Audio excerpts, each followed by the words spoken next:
姐妹们，大家平安。Saudara seiman di dalam Kristus, Shalom. Untuk kita semua tetap di dalam kasih Kristus，我们大家还是持续在神的爱里。我发觉，在我们经过这个困难的时刻里头，我们不要忧虑。Di dalam kita memasuki masa-masa sukar ini, kita jangan khawatir. 不要为明天忧虑，因为明天的忧虑有明天的难处。Karena kita jangan khawatir tentang hari esok. Karena hari esok mempunyai kesusahannya sendiri. 不要为一切事物我们也要担忧。Jangan juga kita segala hal yang kita hadapi itu kita juga merasa cemas. 我们大家要有一个信心， kita semua harus mempunyai iman.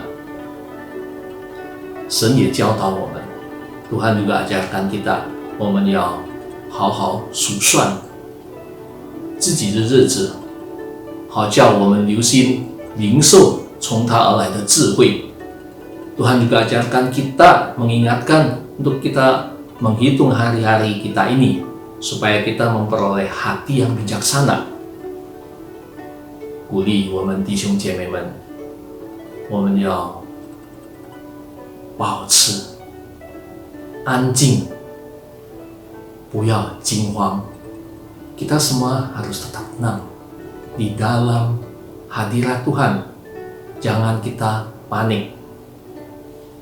所以我们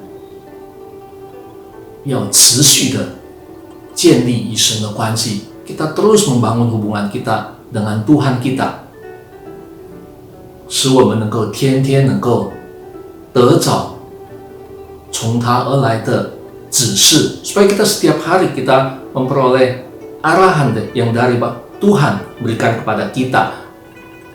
所以弟兄姐妹们，我们鼓励弟兄姐妹们要彼此跟我们弟兄姐妹们建立美好的关系，彼此造就。 Kita terus membangun hubungan yang baik dengan saudara seiman dan juga untuk bisa saling membangun。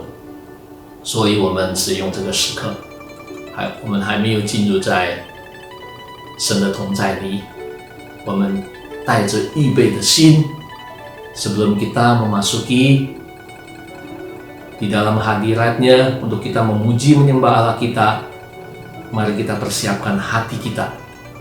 我们请我们弟兄姐妹们可以站立起来， saya mengundang semua jemaat bisa bangkit berdiri， 我们放下我们一切其他的事物， kita lepaskan hal-hal lain kita yang mau kita kerjakan, kita berfokus kepada Tuhan。 好，我们首先做一个祷告，大家来低头祷告。 我们亲爱的父神，我们感谢你给我们美好的机会，使我们能够天天来学习更像你主，让我们天天能够保守在神的爱里头。你也常常满足我们的渴慕，来寻求我们的真神，我们的主耶稣基督，让我们远离一切骄傲的心，远离我们一切自私，使我们能够真正的感受到从你而来的教导，使我们能够天天能够来领受从你而来的提醒，使我们能够真正的能抓住从神而来的指令，使我们能够天天走在你的道路上，远离我们一切罪恶。 我们将把整个的生命完全交托在主耶稣基督的手里，我们将把一切重担卸下在主耶稣基督的脚前。我们将祷告，我们献上感恩，奉靠耶稣基督的圣名，我们们祈求。大家相信的一起说阿们。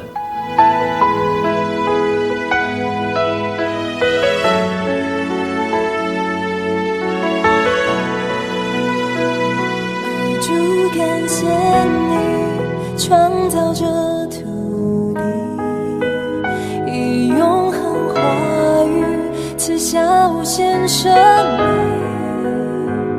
用恩典的馨香气息祝福这地，让我们全心跟随你带领。哦，主感谢你创造这土地，以慈爱浇灌，以喜乐耕耘，无数的白昼黑夜孕育这地，许多的人情感恩的心情，现在都只愿以基督的心为心。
去，生机在云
不论有多大有多难的事，交托在全能的上帝手里。不论有多大有多难的事，交托在上帝手里。看看耶和华成就大事，他说有就有，他命立就立。看看耶和华成就大事，在他没有难成的事。不论有多大有多难的事，交托在全能的上帝手里。不论有多大有多难的事，交托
的上帝，我的王啊，我要尊崇你，我的上帝，我的上帝，我的王啊，我要尊崇你，我的上帝，我的王啊，我要尊崇你，我要永永远远称颂你的名，我要永永远远称颂你的名，我要永永远远称颂你的名，我要永永远远称颂你的名，我的上帝，我的王啊，我要尊崇你，我的上帝，我的王啊，我要尊崇你，我的上帝，我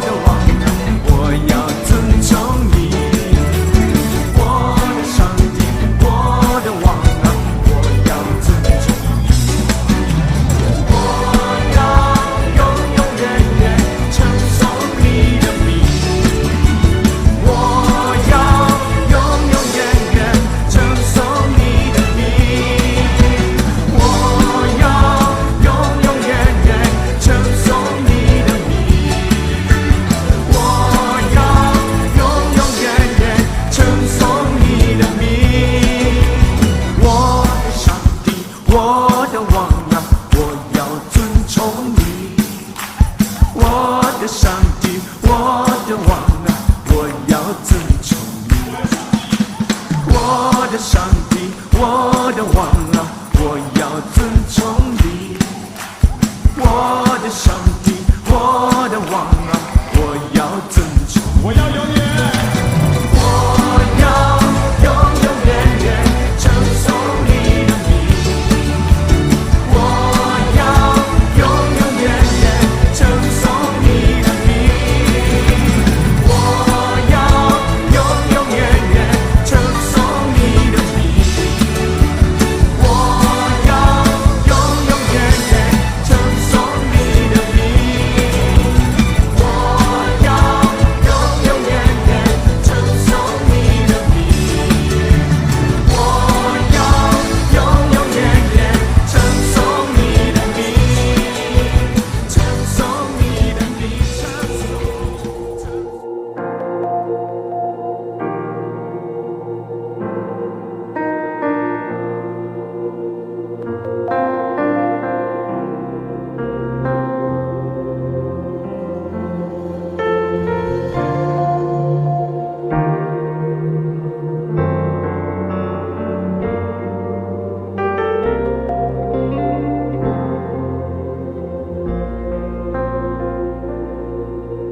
瞬间，耶稣，你宝座在这里，哈利路亚，你荣耀在这里。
呼喊你的名，更多更多，来承认你是主，直到那日，我再见你的面，更多更多，来高举你的名，更多更多，来呼喊你的名，更多更多，来承认你是主，直到那日，我再见你的面，主啊，就在这里，我们焕然仙境，拥戴你为王，荣耀都归于你，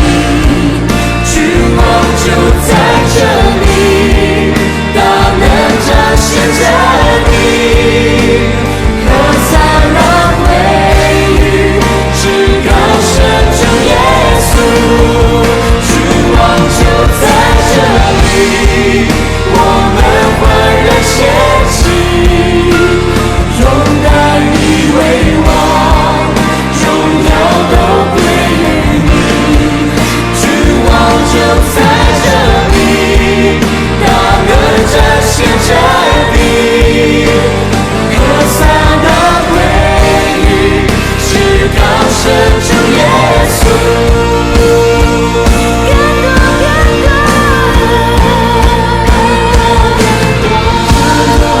来高举你的名，更多更多，来呼喊你的名，更多更多，来高举你的名，更多更多，来呼喊你的名，更多更多。来高举你的名，更多更多，来呼喊你的名，更多更多，来承认你是主，直到那日，我再见你的面，我就在这里，我们焕然仙境，拥戴你为王，荣耀都归于你，君王就在这里，大能彰显着你，和散的归于至高神主耶稣，和散的归于至高神主耶稣，和散的归于至高神主耶稣。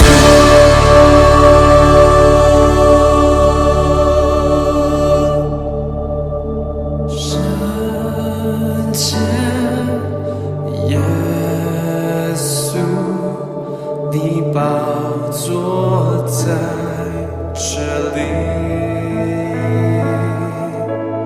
哈利路亚，你荣耀在这里。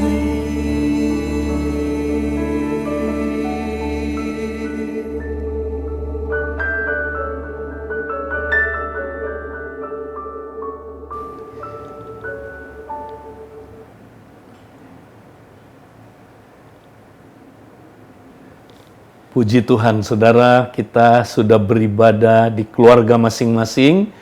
Nah, minggu ini kita mau lanjutkan dengan equipping kita, saudara. Masih ingat, saudara, kita banyak membahas tentang bagaimana membangun tubuh Kristus.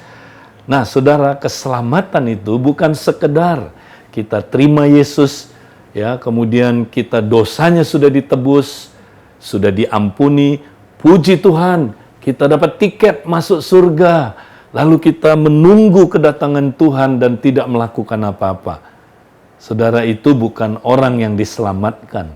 Nah, apa artinya diselamatkan, saudara? Bukan hanya dosa kita diampuni, tapi Alkitab berkata kita bergabung dengan tubuh Kristus. Kita dibaptis ke dalam tubuh Kristus, sehingga kita menjadi satu dengan Kristus. Kita menjadi anggota-anggotanya Kristus. Itulah arti diselamatkan. Itulah arti hidup kekal di dalam kerajaan Allah. Nah, karena itu saudara, hari ini saya mau bacakan beberapa ayat di dalam firman Tuhan, saudara, di dalam 1 Korintus pasal yang ke-12.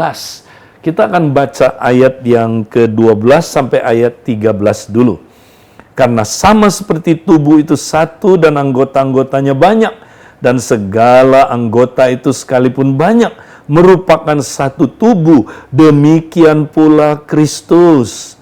Sebab dalam satu roh, kita semua baik orang Yahudi maupun orang Yunani, baik budak maupun orang merdeka, telah dibaptis menjadi satu tubuh, dan kita semua diberi minum dari satu roh. Apa artinya kita diselamatkan, saudara? Kita bergabung dengan tubuh Kristus, karena kita sudah dibaptis ke dalam tubuh Kristus. Tapi nggak cukup. Setelah kita bergabung dalam tubuh Kristus, kita diberi minum dari roh yang sama, saudara. Nah, inilah, saudaraku, hidup kekal itu. Hidup kekal bukan sekedar kita terima pengampunan, tapi saudara, kita terus-menerus diberi minum air kehidupan yang mengalir dari dalam tubuh Kristus itu, saudara. Ya, kita harus minum. Karena kalau kita nggak minum, kita nggak bisa hidup. Minumnya di mana? Di tubuh Kristus itu. Minumnya bagaimana, saudara? Di dalam komsel dan kompak itu. Karena kita tidak bisa minum dari tubuh Kristus secara universal, karena nggak pernah ketemu. Kita nggak bisa minum, saudaraku, dari tubuh Kristus lokal, karena juga tidak bisa ketemu semuanya. Ya, kalau kita seluruh jemaat harus ketemu di Abalaf, kita ketemu di stadion, saudaraku, susah. Nah, kita minumnya di mana? Di komsel dan kompak itu, saudara. Apa minuman itu, saudara? Ya, nah, kita lihat konteksnya. Kalau kita baca di dalam ayat yang ke-11, minuman itu ternyata, ayat 11 dibilang gini, tetapi semuanya ini dikerjakan oleh roh yang satu yang sama, yang memberikan karunia kepada tiap-tiap orang secara khusus seperti yang dikehendakinya. Ya. Jadi, saudara, air kehidupan itu adalah manifestasi Tuhan lewat karunia-karunia-Nya, saudara. Itulah minuman kita. Ya. Jadi kita minum dari manifestasi Roh Kudus, ya, yang ada di dalam tubuh Kristus. Ya, jadi katanya kepada tiap-tiap orang diberikan manifestasi roh untuk kepentingan bersama. Jadi kepada saya, saudara, diberikan manifestasi untuk kepentingan semua. Artinya saya diberikan, saudaraku, ya, manifestasi roh untuk beri minum kepada anggota yang lain. Anggota yang satu diberi manifestasi roh untuk memberi minum kepada anggota yang lain. Dengan perkataan lain, kita saling memberi minum seorang akan yang lain, saudara. Nah, ini nggak pernah atau jarang dibahas di gereja masa kini, saudara. Orang Kristen nggak tahu. Dia pikir selamat, udah, saya independen aja. Saudara, orang yang demikian tidak bisa bertumbuh karena dia nggak pernah minum. Kita harus minum karena kita sudah ada di dalam tubuh Kristus. Dan minumnya, minum dari orang lain. Tidak bisa kita minum sendiri saja. Ya, saudara. Dalam konteks tubuh, kita minum satu dengan yang lain, saudaraku. Nah, ini penting. Nah, saudara, jadi, saudara, minuman itu, saudara, ya, adalah kita praktek, ya, saling membangun, saudara, satu dengan yang lain. Ya, itulah saling membangun, saudara. Ketika saya memanifestasikan, ya, manifestasi Roh Kudus, saya membangun yang lain. Yang lain memanifestasikan kuasa Roh Kudus, dia membangun saya. Jadi kita saling memberi minum. inilah kita saling membangun dalam tubuh, baru tubuhnya saudaraku bisa sehat, bisa bertumbuh, dan bisa saudaraku berfungsi sehingga kita bisa diutus ya untuk menyelesaikan misi Bapa itu saudara. Nah, itu yang saudaraku kita penting belajar tentang tubuh Kristus. Bersama dengan saya saudara ada Mardi. Nah, Mardi ini kira-kira 2 tahun yang lalu sebagai korsel waktu itu dia mendengarkan konsep tentang kompak ya Mardi ya. Nah, waktu itu gimana Mardi waktu kamu dengar tentang konsep kompak ini? Ketika saya menangkap yang Kak Edi siarkan tentang kompak, maka saya mulai mempraktekkan dengan teman-teman komsel saya, dan puji Tuhan kami juga mengalami banyak pengalaman iman yang luar biasa. Tetapi ketika kami hari-hari ini mendengarkan apa yang Kak Edi siarkan tentang gereja mula-mula, gereja new normal begini, saya rasanya ini melengkapi apa yang waktu itu pernah Kak Edi ceritakan. Jadi kita mulai akhirnya berfokus bagaimana membangun tubuh. Kalau dulu saya berfokusnya membangun diri saya, bagaimana saya intim dengan Tuhan, saya saat teduh, saya menuliskan, saya mensiarkan, membagikan dengan teman kompak saya aja. Cukup sampai di sana. Tetapi setelah mendengarkan apa yang Kak Edi sampaikan, saya termotivasi ternyata kita harus fokus membangun tubuh. Dan ketika saya fokus membangun tubuh, saya melihat hidup mereka mulai diubahkan dan hidup mereka mulai pulih dan mereka menjadi berkat lagi buat komunitas-komunitas dan kompak-kompak mereka. Dan saya rasa lebih baik kita dengarkan langsung aja Kak Edi kesaksian mereka berikut ini. Bersama dengan saya pada pagi hari ini ada sepasang kompak, mereka 2 keluarga yang telah saya mentor dan mereka akan menyaksikan bagaimana perubahan hidup mereka bersama dengan Tuhan. Saya perkenalkan dengan yang satu ini, pria ini namanya Julius dan ini istrinya Ami. Selanjutnya ini Tanto dan ini istrinya Vina. Selanjutnya saya persilakan kepada Julius untuk boleh menceritakan pengalaman kalian membangun kompak seperti apa. Pengalaman saya bangun kompak itu menjelang pernikahan 5 tahun itu saya mengalami sungguh sangat kacau sampai mau putus asa, mau bercerai. Bersyukur saya di lingkungan Tuhan di dalam gereja ini saya selalu dibangkitkan, selalu saya untung ketemu dengan teman satu pelayanan di gereja ini.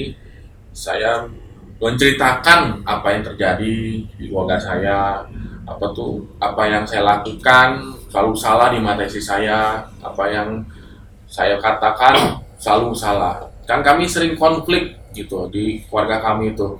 Kami pun hampir mau bercerai tiap malam pun kami pun selalu konflik terus sama istri saya.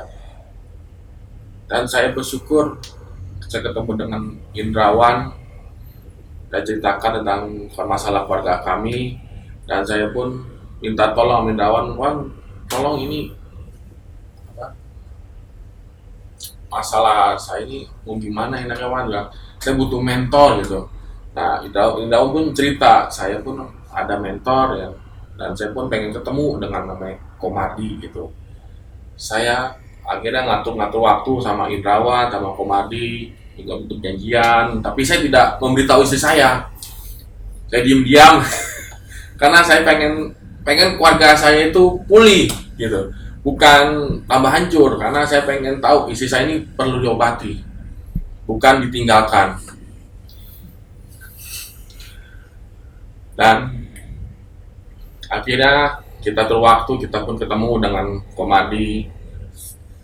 Cuman pas ketemu Komadi, saya belum menceritakan, Komadi telah menceritakan tentang firman Tuhan, dan cuman satu pertanyaan dia, apakah kamu masih mencintai istri kamu? Saya selalu ingat itu, dan saya bilang saya masih mencintai istri saya. Dan Komadi tidak menanyakan masalahnya apa, dia hanya memberikan sebuah firman Tuhan. Saya masih ingat ada batu besar keras itu pasti akan terbelah dua, sebesar apapun itu pasti akan terbelah dua dengan setetes air. Dan saya pun akhirnya telah mendengarkan firman dari Komadi, dan Komadi pun akhirnya menanyakan masalah saya akhirnya cuma satu deh Komadi, apakah kamu mau ikuti kata dokter? Saya bilang, ya saya mau ikut kata dokter.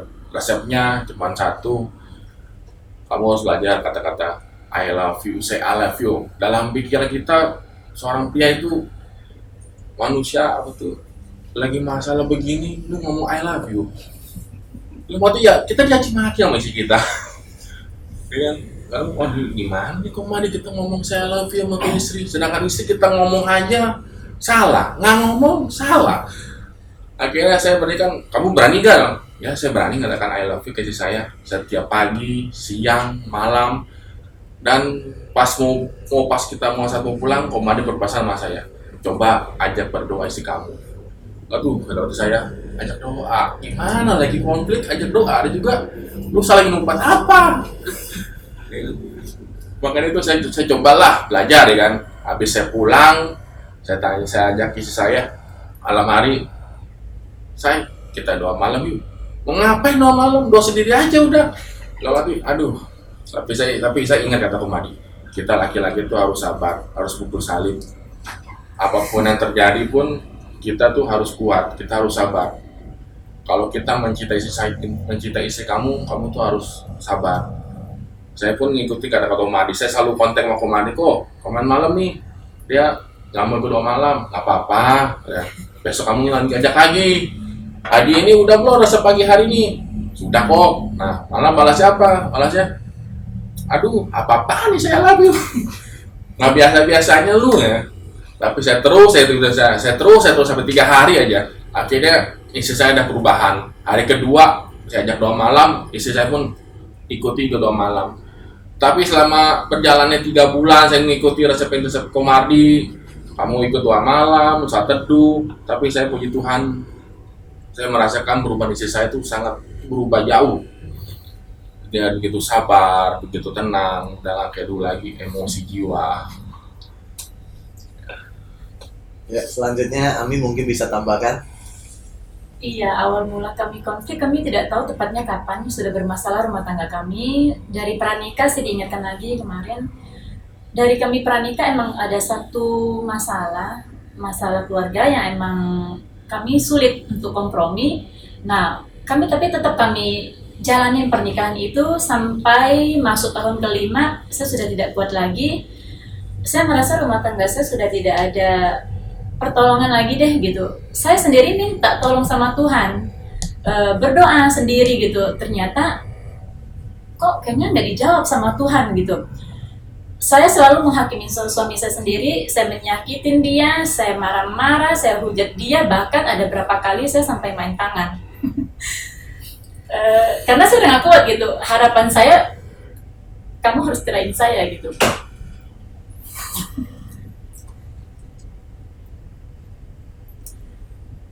Sampai pada satu titik suami saya juga udah gak kuat. Suami saya luka sama saya. Akhirnya suami saya ketemu Indrawan, teman satu pelayanan di gereja. Diajak ketemu sama Komadi yang selama ini mentor kami. Pada awalnya saya nggak tahu dia di mentor. Pulang-pulang aja saya doa malam. Karena saya masih luka, posisi saya masih belum beres hati saya. Saya langsung tolak dengan kasarnya, saya bilang, saya jijik sama kamu. Segitunya saya, saking lukanya, saya sama suami saya sendiri. Akhirnya, dengan pertolongan Tuhan juga, selama ini emang saya selalu ada apa aja, saya selalu cerita sama Fasel saya, Tanto dan Vina. Mereka selalu kuatkan saya, mereka selalu bawa dalam doa. Ingat, biarpun mereka doain saya, hati saya masih keras gitu loh. Saya masih berharap tujuan saya cuma cerai gitu, saya udah gak mau lagi. Nggak sama kamu, saya pun baik-baik aja kok. Ada kamu malah saya tiap hari saya nggak berkembang sama sekali. Saya bilang saya nggak merasa ada iman dalam rumah tangga saya tidak merasa diayomin sama seorang suami, saya tidak merasakan kasih. Saya bilang selalu saya protes dia, saya menghakimin dia. Saya cerita ke Vina juga sama sampai saya nangis. Pada akhirnya saya mau lembutkan hati saya ketemu Komadi juga. Sampai di sana saya pikir wah saya harus ngadu nih. Semua apa yang saya alamin ternyata saya disekat juga sama Komadi. Saya belum sempat cerita apa-apa, saya dihajar sama firman Tuhan. Di situ saya tidak sama sekali tidak bela diri. Di situ saya udah mulai, oh iya, saya jahat banget gitu sama suami saya sendiri. Pokoknya Komardi selalu ngomong terus pakai firman Tuhan, pokoknya nggak fokus sama masalah kami sama sekali. Akhirnya saya pulang saya mau doa bareng gitu. Nah, mulai sejak malam itu kami saat teduh setiap hari, doa sepakat setiap hari. Kami saling memberkati, saling mendoakan, bernubuat. Terus kalau sampai dia say I love you, saya udah balas juga, sudah perhatian, saling bersyukur. Kami praktekkan itu setiap hari sampai kurang lebih 1-3 bulan. Sampai hari ini saya benar-benar merasa sukacita banget gitu. Saya bersyukur, saya punya teman Fasel saya Tante Ovina, yang begitu perhatian sama kami, sampai kami nggak sadar selama ini kami dimentor terus sama Komardi, ternyata kami lagi membangun kompak. Sampai Korsel kami juga ikut pantau terus perkembangan kami, sampai Korsel juga mengucapkan selamat, masalah bisa melihat perubahan kami. Saya bersyukur dengan ada Komardi, Tuhan taruh Komardi di keluarga kami, membukain tentang kami, bagaimana cara kami harus menang dalam rumah tangga, bukan fokus sama masalahnya, tapi kami benar-benar harus up sama Tuhan. Nah, sampai sekarang kami punya kerinduan, apa yang kami alamin, teman-teman komsel kami juga ada beberapa, mungkin ya ada masalah rumah tangga, kami punya kerinduan, kami pengen bagiin apa yang kami dapatkan ke teman-teman komsel dan keluarga kami juga. Luar biasa sekali. Selanjutnya bagaimana kita dengarkan juga apa sih peranan daripada teman kompaknya Vina dan Tanto di dalam mendampingi baik Julius dan Ami di dalam melewati persoalan sampai hari ini. Silakan. Awalnya suami saya hanya menemani Julius karena kami memang mendampingi mereka dari masa pranikah, dan memang masalahnya tuh jadi selama ini kami memang sudah dekat, sharing, saling, tapi belum tahu cara prakteknya tuh bagaimana supaya Ami pulih gitu, Yus pulih gitu. Akhirnya secara tidak sadar kami diajar 3 bulan terakhir ini untuk kompak oleh mentor kami. Jadi apapun masalah Ami, saya baru menyadari bahwa memang doa aja nggak cukup, tapi Ami dan Julius harus punya hubungan pribadi sama Tuhan. Ketika dia ketemu Tuhan, hati Ami yang lembut sendirinya. Masalahnya nggak hilang, sumber masalahnya belum hilang, tapi respon Ami sudah berubah. Gitu. Jadi keluarga mereka jadi lebih harmonis saat ini. Kalau dulu setiap hari berantem dan saya cuma bisa dengerin, Ami 1 minggu bisa berapa kali telepon, sekali telepon bisa 2 jam, 3 jam, nanti malam kalau konflik lagi, telepon lagi. Ya saya berdoa tapi belum mengerti caranya bagaimana. Nah, di kompak ini kami belajar setiap hari. Kami saat teduh bukan cuma saat teduh, tapi kami harus akuntabilitas. Kami share saat teduh kami, dan setidaknya pasangan kami harus menanggapi. Biasanya orang share banyak, kadang mungkin kelewat, males bacanya terlalu banyak ya, tapi minimal kita harus baca dan tanggapi apa yang mereka dapat gitu. Jadi itu kami lakukan berbulan-bulan, disiplin kami, karena memang kami haus juga ingin mengerti kompak itu seperti apa gitu. Dan hari-hari ini makin terbuka apa yang Pak Edi ajarkan, kami bisa praktekkan gitu. Kami ngerti, oh iya ya, di masa seperti ini gereja new normal ini lebih cocok memang gereja seperti jemaat mula-mula gitu, dimana kami bisa melakukan saling lewat telepon. Kami setiap malam telepon, kami berdoa setelah bahas firman, mendoakan, terus beberapa hari ini mulai ada VIP list. Karena kami nggak mau cuman keluarga kami yang berubah, tapi masih ada teman-teman di Komsel yang ada konflik gitu. Nah, kami mau juga mulai dari berdoa dulu. Kami mau hati mereka lembut dulu supaya mau dimentor, diajak kompak sama kami. Gitu. Jadi apa yang kami lakukan, kami misalnya Pak Edi hari Minggu ibadah, kita dapat equipnya, malam kami harus udah bahas apa yang kamu dapat dari ajaran Pak Edi. Nah, itu kami harus siap-siap gitu. Seninnya dilakukan lagi masukin lagi firman, terus kita bahas lagi malamnya. Setiap hari itu kami telepon, dan kami lagi diajar mempersembahkan tubuh mulai dari pagi, jam 6 pagi harus ada ikut terlibat doa bareng gitu ya seminggu mungkin baru bisa ikut 2-3 kali gitu. Ini baru banget buat kami, tapi kami mau taat gitu, doa pagi bersama-sama. Jadi secara spirit itu connect. Oh iya ya, jadi punya beban juga doain orang lain, mereka yang mulai usaha, yang masalah kepingin punya anak, kami mendoakan Indonesia. Jadi lebih kami merasakan pertumbuhan rohani kami gitu, karena setiap hari yang diomongin firman Tuhan. Sampai ya satu hari dari pagi kerja TV itu udah nganggur, nggak bisa ditonton lagi, nggak ada waktunya lagi gitu. Saya bersyukur ketemu dengan Komardi, ya kan. Awalnya tuh saya cuma menemani Yus ketemu Komardi, ya kan. Ternyata di sana saya juga dapat berkat dari pertemuan dengan Komardi, karena secara rohani saya ditantang untuk bagaimana saat teduh akuntabilitas, ya kan. Terus setiap hari saya juga ditantang juga lewat challenge-nya selama 40 hari. Setiap hari saya dikasih challenge, harus lakukan ini, harus lakukan itu, dan ya saya ikutin aja apa yang dikasih challenge-nya. Dan saya juga bersyukur Yus Ami juga bisa pulih hubungannya. Dan yang saya lihat dari Yus itu ada ketaatannya.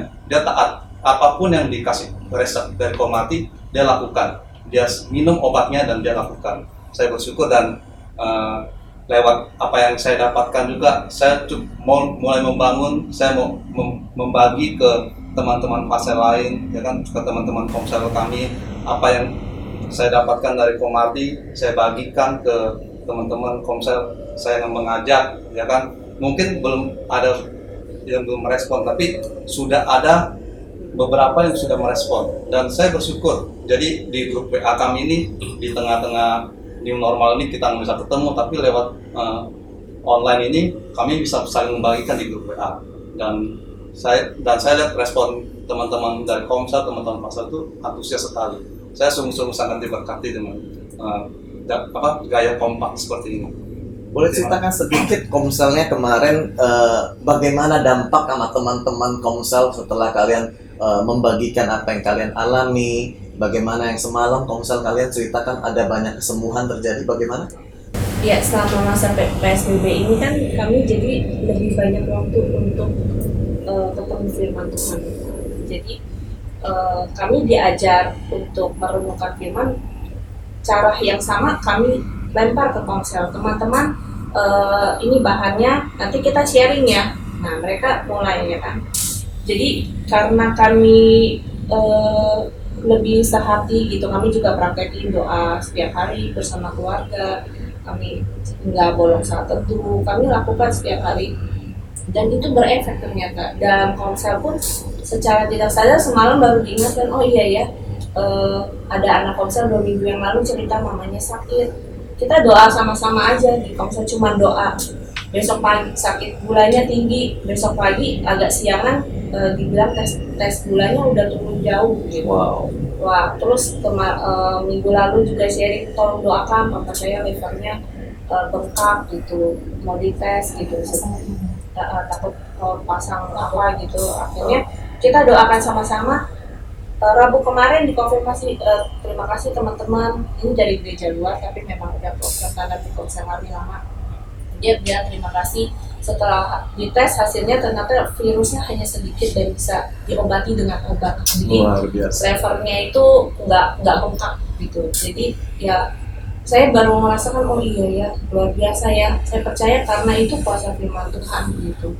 Teman-teman juga jadi rutin saat teduh. Biasanya mungkin mereka saat teduh nggak akuntabilitas ya, tapi lebih dari 50% mereka akuntabilitas. Jadi grup Komsel kami selain yang ada bercandanya, tapi firman Tuhan terus ada gitu di waktu-waktu antar siang nongol, nanti yang pagi nongol, malam ada lagi firman gitu. Jadi semua baca gitu, semua saling belajar menanggapi gitu. Kami juga bagikan ke grup Komsel kami supaya lebih banyak lagi kompak yang terbentuk gitu, karena kami tahu membangun tubuh Kristus itu misi yang memang mau kami kerjakan gitu, supaya bisa menggenapi amanat agung itu lewat kompak-kompak ini, nggak bisa kerja sendiri gitu. Jadi benar-benar perlu partner untuk saling kuatin gitu. Jadi dari satu pasangan pulih, kita ambil lagi satu pasangan sampai mereka pulih, mereka bisa dilepas jadi berkat lagi untuk pasangan yang lain, terus dan seterusnya gitu. Yang dimulai dari kami, ketaatan kami dulu. Luar biasa, kita saksikan keluarga yang dipulihkan untuk memulihkan yang lain, membangun tubuh Kristus untuk menggenapi misi Bapa. Tuhan Yesus memberkati. Wow, haleluya saudara. Betapa luar biasa ketika kita membangun tubuh, saudara, terjadi sesuatu yang luar biasa di kompak-kompak dan di komsel. Nah, saya kembali lagi ke Mardi. Tadi luar biasa ya, saya lihat Tuhan mulai bekerja ketika kita bangun tubuh. Benar sekali. Nah, apa yang kamu dapat waktu kamu bilang sangat terinspirasi dengan konsep membangun tubuh itu? Apa yang kamu praktekin di kompak-kompak dan di komsel-komsel di bawah kamu? Iya, ada yang kayak diceritakan waktu kayak dicerita tentang gereja mula-mula tersebut, bagaimana dampaknya begitu luar biasa, mujizat terjadi dan orang-orang mulai bertobat, berdatangan, mereka memiliki kerinduan yang begitu haus dan luar biasa. Itu kami nangkap esensinya itu terjadi ternyata mempraktekkan 4 ketekunan itu. Nah, jadi sejak hari kayak disampaikan, kami mulai fokus mempraktekkan di area kami dengan kompak-kompak kami 4 ketekunan. Jadi pertama ketika kita mulai bertekun untuk pengajaran para rasul, kita mulai sharekan saat teduh kami, bukan cuma share, kita juga sharekan khotbah yang kayak disampaikan di hari Minggu, kita sharekan, kita bagikan dengan kompak-kompak kita. Dan ketika kompak yang mendengarkan itu, mereka sharekan lagi dengan area mereka, dengan komsel mereka, dengan teman kompak mereka. Jadi boleh dikatakan kita mengalami itu yang namanya persekutuan, bertekun di dalam persekutuan itu tiap hari, Kak.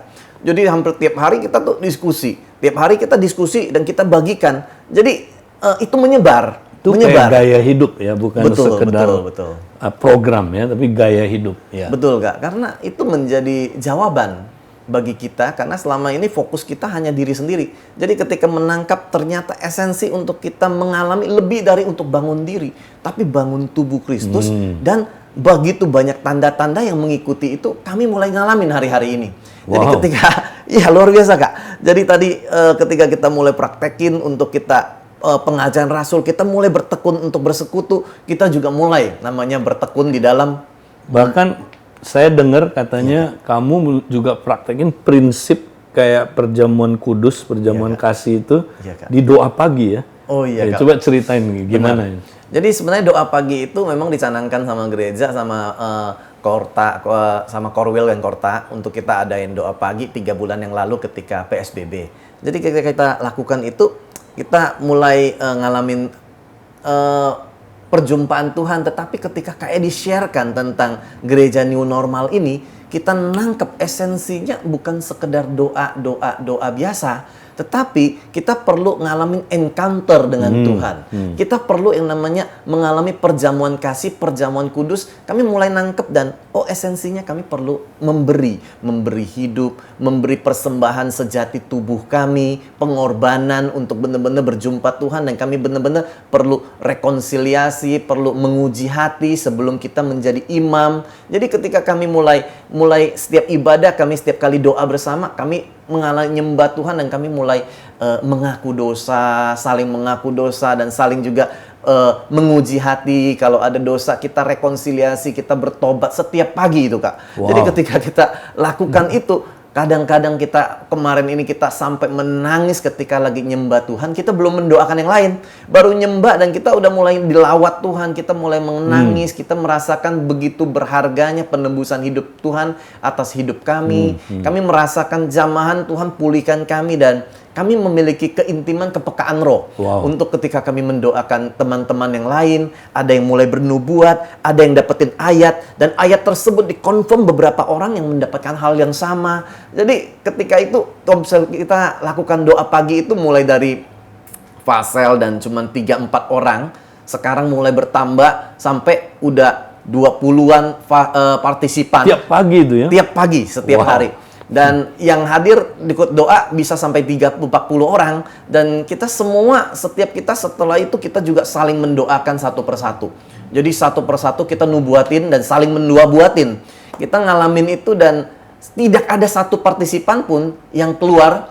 Mereka dengerin sampai akhir. Kadang sampai jam 7, jam 7.30 kita benar-benar mereka antusias untuk mendapatkan dan berbagi apa yang mereka dapat. Jadi kita ngalamin kembali yang namanya puasa perjamuan, bertekun dan persua perjamuan, dan doa yang saling berbagi, doa yang profetis, Kak. Doa yang profetis itu ternyata itu ditekun dan dilakukan tuh melatih roh kita, kepekaan kita, kehausan kita akan Tuhan, dan yang namanya korandeo yang kayak diajarkan itu. Kami rasakan bahwa ketika kami berdoa, itulah kami mempersembahkan tubuh. Itulah membuat kami bisa korandeo sepanjang hari. Kalau kami tidak beres dengan Tuhan, ada dosa yang kami sembunyikan, ternyata itu menghalangi kami tuh nggak bisa korandeo, dan DNA-nya beda, nggak cocok. Jadi ketika kita ngobrol, ada yang merasa males, ada yang nggak tertarik, nggak antusias. Tapi beda sekali ketika kita mempraktekkan yang kayak dia katakan, kita pengajaran Rasul lakukan, lanjut lagi bertekun untuk bersekutu, lanjut lagi kita bertekun untuk kita perjamuan kasih, perjamuan kudus, lanjut lagi kita doanya yang doa profetis. Terakhir, Kak, sekarang kita mulai praktekin doa misioner. Jadi kita tuh fokusnya teman yang sakit kita doakan, kita support, kita bantu, dan kita bantu doain juga. Jadi dia yang doakan, kita yang support, dan orang tersebut mengalami mujizat kesembuhan. Dan kita juga ngalamin juga bagaimana ketika kita doa misioner, kita punya hati.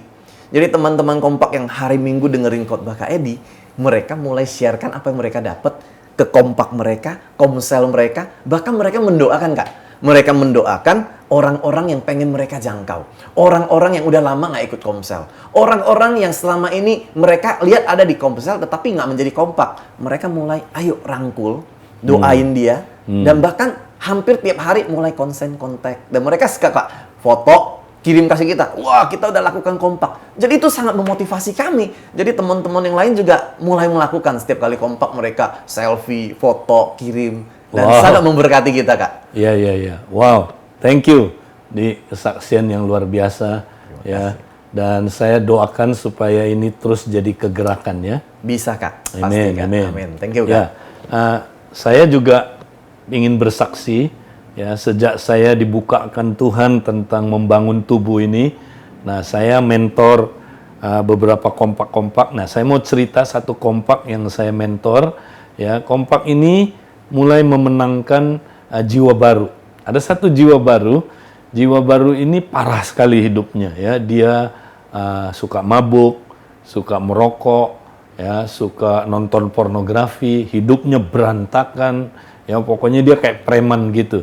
Tapi ketika dia diajak di kompak, luar biasa. Ketika mereka hidup, ya, praktekin 4 hal ini, mereka bergaya hidup tubuh, wow, ya. Apa yang terjadi? Ketika jiwa baru ini sedang sendirian, ketika dia baru mau merokok, Roh Kudus langsung ngomong sama dia, telepon teman kompak kamu. Dia telepon. Ya, ketika dia telepon, langsung teman kompaknya bilang, aduh, thank you. Saya tadi baru doain kamu. Saya merasa kamu sedang digoda, dicobai, didoain, saudara. Begitu didoain, langsung hilang keinginan merokoknya. Dan itu berkali-kali sampai dia lepas dari rokok. Nah, kadang-kadang saudara dia digoda lagi, saudara pengen nonton pornografi. Begitu dia mau pencet, ya, dia punya gadget, tiba-tiba Roh Kudus bilang, sekarang juga kamu telepon, ya, kepada teman kompak kamu. Dia telepon, mereka doain, ya, terus berkali-kali dia lepas dari pornografi. Bukan hanya itu, saudara, dia, ya, satu kali dia sedang marah sekali, saudara. Ya, dia kesel karena memang keluarganya, saudara, dulu itu parah, ya, hubungan dia sama orang tuanya parah. Jadi dia kesel lagi. Nah, waktu dia kesel, saudara, dia mau balik lagi ke hidup yang lama. Dia minum lagi, saudara. Nah, waktu itu anehnya Tuhan bisa pakai kompaknya, saudara, untuk, ya, bisa tahu apa yang dia alami itu, saudara. Mereka datangi dia dan mereka layani dia. Dan puji Tuhan, saudara, lewat dia dilayani, saudara, ya, dia ngalami pemulihan. Tuhan bawa dia ke masa lalu, saudara, menyembuhkan luka-luka dia dengan orang yang dia kepahitan, saudara. Ketika dicabut akar-akar kepahitan itu, saudara, dia manifestasi, didoakan pelepasan, dan apa yang terjadi, saudara? Setelah itu dia dipulihkan, saudara. Dia buang alkohol itu, saudara, ya, minuman itu. Dan kemudian, ya, satu kesaksian yang saya sangat diberkati. Orang ini, saudara, diajarin praktek bahasa roh tiap hari, koram deo, tinggal di hadirat Tuhan. Satu hari dia setelah tinggal di hadirat Tuhan, saudara, ya, tiba-tiba, saudara, dia dikunjungin mamanya. Mamanya bukan orang percaya, saudara. Tiba-tiba, karena dia tinggal di hadirat Tuhan, mamanya itu bisa bilang begini, "Nak, mama mau ngaku dosa, nak. Waktu kamu di kandungan mama pernah gugurin kamu." Wow, dia kaget, mamanya belum pernah cerita. Pantesan, saudara, dia hidupnya begitu jauh dari mamanya. Dia nggak bisa deket, kayak ada penghalang, karena dia anak tertolak, saudara. Hari itu, saudara, karena dia tinggal di hadirat Tuhan, dia nggak benci sama mamanya. Dia datangi mamanya, saudara. Dia peluk mamanya. Dia bilang, "Mama, saya ampuni kamu. Saya ampuni engkau." Wow, mamanya kaget. Mamanya shock, ya. Dan waktu itulah Roh Kudus bilang sama dia, "Nak, ini waktunya beritakan Injil buat mama kamu." Dia beritain Injil, saudara. Dahsyat. Ketika dia beritain Injil, saudara, mamanya terima Yesus. Bukan hanya terima Yesus, dia tumpang tangan mamanya penuh Roh Kudus berbahasa roh. Wow, dahsyat sekali, saudaraku, excited. Bukan hanya itu, saudara. Ya, kemarin dia lagi ngalamin masalah jiwa baru ini, saudara. Ya, tiba-tiba dia diserang aneh, saudara, kayak diserang kuasa gelap. Ya, dia sampai nggak bisa buang air besar, saudara. Dibawa ke dokter, dokternya juga bingung. Nah, kompak yang saya mentor ini cepat hubungin saya, "Kak, kita doa sepakat." Yes, kita doa sepakat, saudara. Dahsyat doa sepakat itu, saudara. Apa yang kita ikat di bumi ini terikat di surga, apa yang kita lepaskan di bumi terlepas di surga. Seketika itu, saudara, doa sepakat itu berkuasa sekali. Orang ini akhirnya total dilepaskan, ya, disembuhkan dari serangan, saudaraku, kuasa gelap itu. Dia sembuh total. Dan dia sekarang, saudara, semangat. Dia bawa teman-temannya yang dulu, saudara, brengsek, yang hidupnya hancur. Dia mulai, saudaraku, punya beban, bentuk kompak-kompak baru. Haleluya. Nah, saudara, itulah, ya, impact dari kalau kita hidup dalam tubuh Kristus. Saudaraku, itulah gereja mula-mula. Mereka hidup dalam tubuh Kristus, mereka diberi minum di dalam tubuh Kristus, mereka saling membangun, yaitu membangun tubuh Kristus di kompak dan komsel, dan akibatnya mereka diutus berdua-berdua. Mereka mentransformasi masyarakat, mereka menghadirkan kerajaan Allah, saudaraku, sehingga, saudaraku, kota itu mengalami revival yang luar biasa. Nah, saudara, ini yang Tuhan mau kembalikan ke gereja sekarang ini. Saudara siap? Saudara siap? Nah, mari kita, saudaraku, terus belajar, jangan berhenti, ya. Nanti, saudara, ya, hari ini juga akan dirilis, ya, pengajarannya, saudara, membangun tubuh Kristus, hidup di dalam tubuh Kristus, saudara, ya. Lanjutkan, saudara, belajar lebih dalam lagi, praktekkan di Komsel dan kompak-kompak. Tuhan memberkati saudara. Haleluya. Bapak, kami serahkan setiap orang yang mendengarkan pengajaran ini, supaya Tuhan kami dapat kasih karunia mempraktekkannya. Di dalam nama Yesus kami berdoa. Amin. Amin. Saudara, ya, sebelum kita mengakhiri ibadah ini, saudara, saya ingin ingatkan untuk saudara kita, walaupun PSBB ini sudah longgar, tetapi kita tetap harus, ya, menjaga protokol kesehatan, ya. Kita taat, saudara, ya, rajin cuci tangan, pakai masker, kemudian, saudara, kita juga, saudara, mentaati social distancing, ya, jaga kesehatan, saudara. Semua kita harus hidup dalam gaya hidup new normal ini. Nah, saudara, ya, saya bersyukur juga saudara sudah memberi persembahan ya. Nah, terus kita taat melakukan persembahan perpuluhan untuk mendukung training center kita ya, dan gereja lokal bersama-sama saudara. Kita juga memberkati orang-orang yang tidak bisa saudaraku makan dan mereka perlu dibantu. Terima kasih untuk persembahan yang saudara beri, perpuluhan yang saudara sudah kembalikan. Mari saudara, kita akan mengakhiri ya ibadah kita. Mari kita terima berkat Tuhan. Mari kita sama-sama terima saudara. Biarlah berkat dari Allah Bapa, cinta kasih dari Tuhan Yesus Kristus, persekutuan dalam Roh Kudus menyertai saudara dari sekarang sampai selama-lamanya. Tuhan memberkati saudara. Amin.